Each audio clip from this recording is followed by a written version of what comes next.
अस्सलाम वालेकुम। बाबर आजम ने आज एक रिसेंट मीडिया टॉक में कुछ टॉपिक्स पे बड़े खुल के बात की है।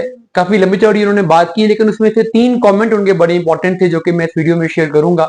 एक तो फखर जमान को ओपनिंग से क्यों हटाया गया, दूसरा मोहम्मद रिजवान की कैप्टनसी के बारे में, और तीसरा वो कौन से लोग हैं जिनके बारे में बाबर आजम को लगता है कि वो उनसे हसद करते हैं, वो उनसे जलन का शिकार हैं।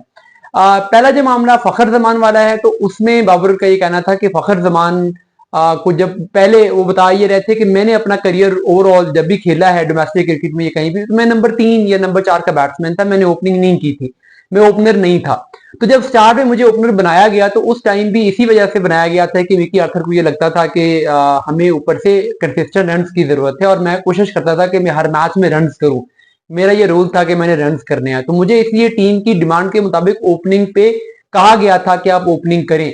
तो मेरी ये विश नहीं थी कि मैं ओपनिंग करूं। तो उस टाइम पर T20 में भी मुझे ये कहा गया था ओपनिंग करें।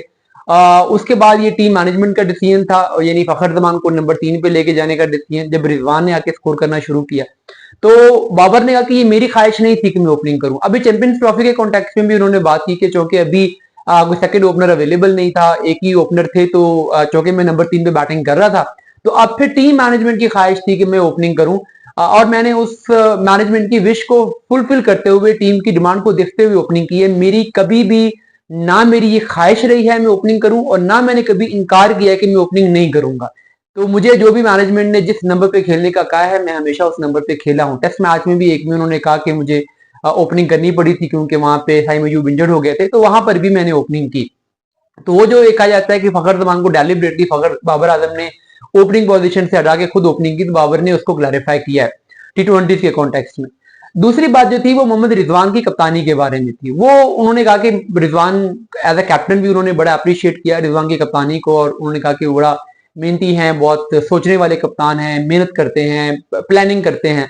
और वो जो उनका एक सेंटेंस था कि कभी लर्न है तो कभी विन है, वो वाला, तो वो उन्होंने कहा कि वो उसने अच्छी स्पिरिट में बात की थी। उसने ये कहा था कि हमें हार से सीखना चाहिए, अगर हार जाए तो इसको हार की कॉन्टेक्स्ट में ना ले, बल्कि अपनी गलतियों को देखकर एवेलुएट करें। और उन्होंने कहा कि वो इन इन जो कमेंट्स जो सोशल मीडिया पे उन पे क्रिटिसिज्म होता है इस लाइन को लेके, उससे वो घबराते नहीं है, वो इससे घबराने वाले नहीं है। और क्योंकि वो सिर्फ अल्लाह से डरते हैं, और उनका ये बिलीव है कि अल्लाह से डरने के अलावा और किसी भी किस्म की क्रिटिसिज्म से, मीडिया से, ट्रोल से मुझे घबराना नहीं चाहिए। तो वो उन्होंने रिजवान के बारे में जो उनकी वाइब थी, बॉडी लैंग्वेज थी, वो बड़ी पॉजिटिव थी। इसके अलावा जो तीसरा मैटर है, जो एक एक्स क्रिकेटर्स बाबर आजम को क्रिटिसाइज करते हैं, तो उस पर उनका ये कहना था कि अगर कोई क्रिटिसिज्म, कोई मेरे लिए कंस्ट्रक्टिव क्रिटिसिज्म करता है, मेरी गेम पर उन्हें लगता है कि मुझे गेम में ये इंप्रूवमेंट करने की जरूरत है, या यहाँ मैं गलती कर रहा हूँ, या स्ट्रेटेजिकली ये चीजें करने की जरूरत है, तो उस क्रिटिसिज्म को वेलकम किया जाना चाहिए, और ये क्रिटिसिज्म करना बिल्कुल हक है सबका। लेकिन बहुत सारे लोग उन्होंने कहा कि ऐसे हैं जो क्रिटिसिज्म करते हुए अब्यूज करना शुरू हो जाते हैं, जो बिलो द बेल्ट अटैक करते हैं।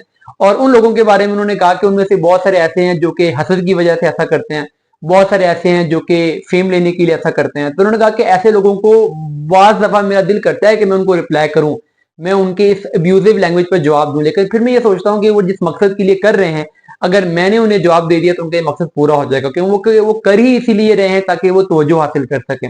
तो खासे इस मामले पे बाबर आजम अपसेट नजर है, परेशान नजर है, वो जो उन पे आजकल एक क्रिटिसिज्म का चल रहा है। लेकिन इस हद तक बात सही भी है कि आप बाबर आजम के डिसीजन पे, उनकी बैटिंग पे, उनकी फॉर्म पे, उनके फैसलों पे क्रिटिसाइज करें, लेकिन बाबर आजम के बारे में ये फैक्ट है कि पिछले 6 महीने, साल में, 2 साल में बहुत ज्यादा बिलो दी बेल्ट क्रिटिसिज्म हुआ है। पर्सनल लाइफ को लेके बहुत सारे नाम रखे गए, अब्यूज किया गया, तो जाहिर है उस चीज का हर्ट होना बनता भी है।